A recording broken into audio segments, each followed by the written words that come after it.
Alors là, les Polaroids. Donc ça, moi, on j'aime revient à beaucoup Cyprien. celui-ci. D'accord. Geographical Analogies. En fait, c'est des séries de Polaroids qu'il assemble, toujours neuves, donc il les prend en biais. Et là, c'est des analogies qu'il crée, par exemple, entre des chutes au Mexique et des cités du Bronx.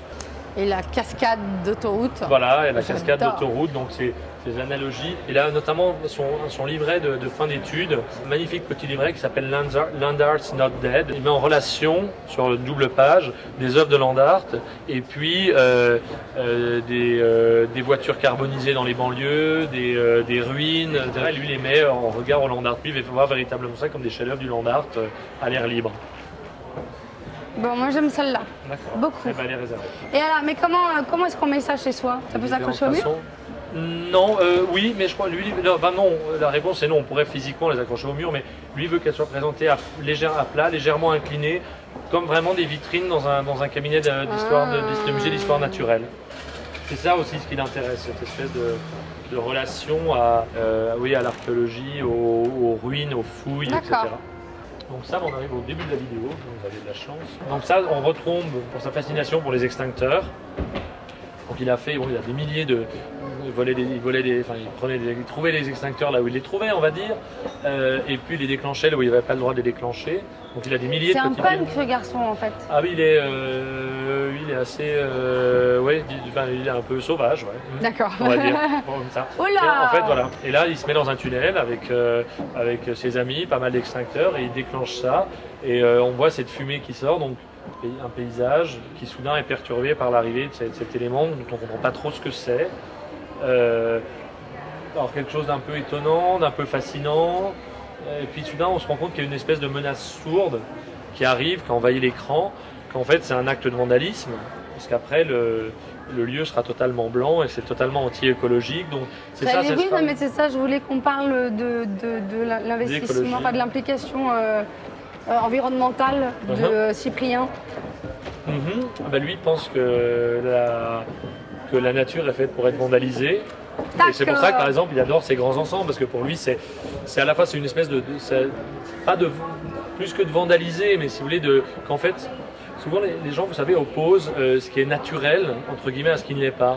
Et alors en fait c'est quelque chose de complètement aberrant, parce que tout est naturel par définition, tout ce qu'on fait c'est naturel. La pire usine chimique elle est naturelle, c'est naturel, tout ce que fait l'homme c'est naturel. Non, après on peut penser que c'est contre notre confort de vie, mais on peut rien faire d'autre qui ne soit naturel. La nature, je veux dire, on vit dedans, on vit au milieu. Voilà, donc finalement, Cyprien, ce qu'il fait, c'est qu'il fait juste une intervention naturelle dans la nature, sauf qu'effectivement, pour la plupart des gens, la neige carbonique qui va rester au sol pendant quelques semaines avant qu'il pleuve, c'est un outrage fait à la nature. Pas pour Cyprien.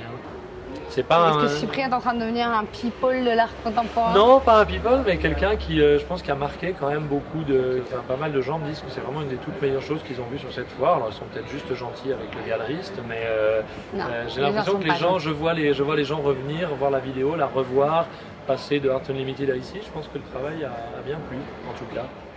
Voilà. En tout cas, vu la liste des expositions qui est en train de s'annoncer pour Cyprien, les mots ont l'air d'être suivis des faits. Et ce Cyprien, vous l'avez trouvé où? Sous une pierre, dans une banlieue. Une pierre dans une banlieue.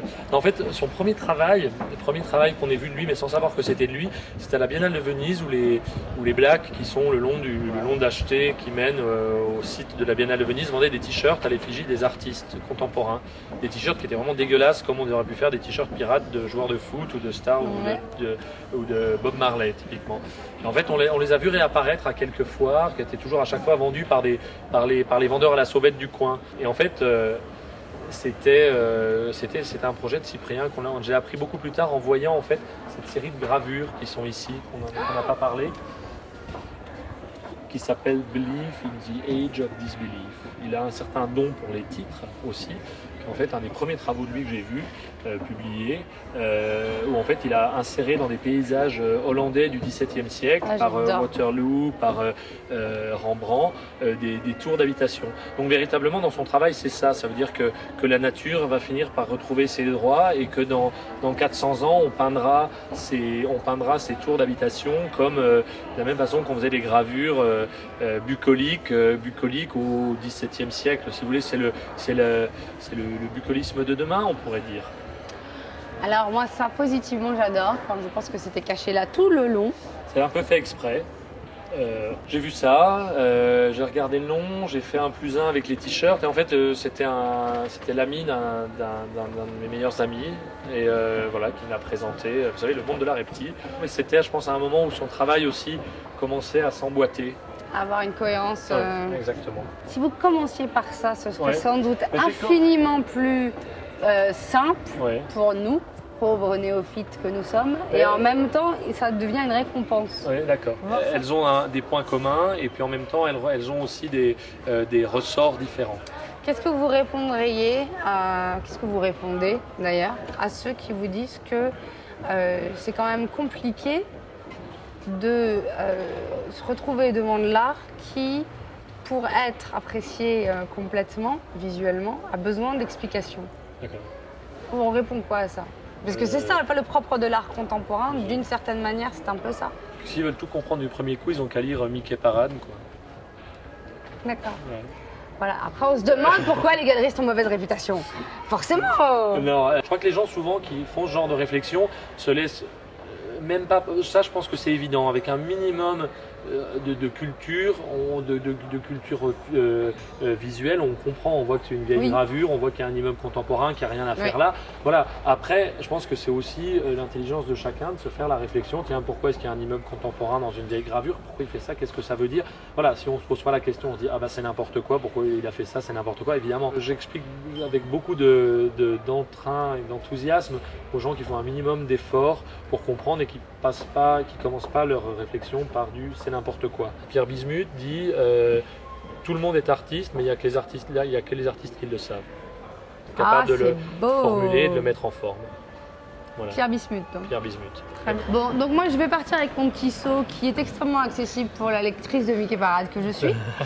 et je vais me promener avec mon petit bout de paradis parce que je trouve ça très très bien. Merci infiniment Ouais, au pour plaisir. cette visite guidée qui nous a beaucoup appris. Au revoir. Bye. Au revoir.